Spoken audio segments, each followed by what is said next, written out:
Здравствуйте. Проходите, да. Проходите, проходите, конечно. Смотрите, тут немножечко фотографии распечатаны. Специально, потому что они прямо как свет. Да. Все, проходим.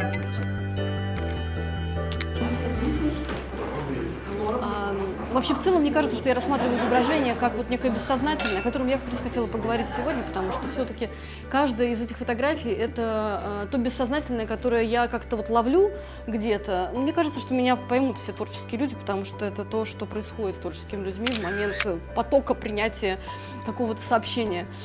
И вот этого решающего момента, когда ты нажимаешь на кнопку.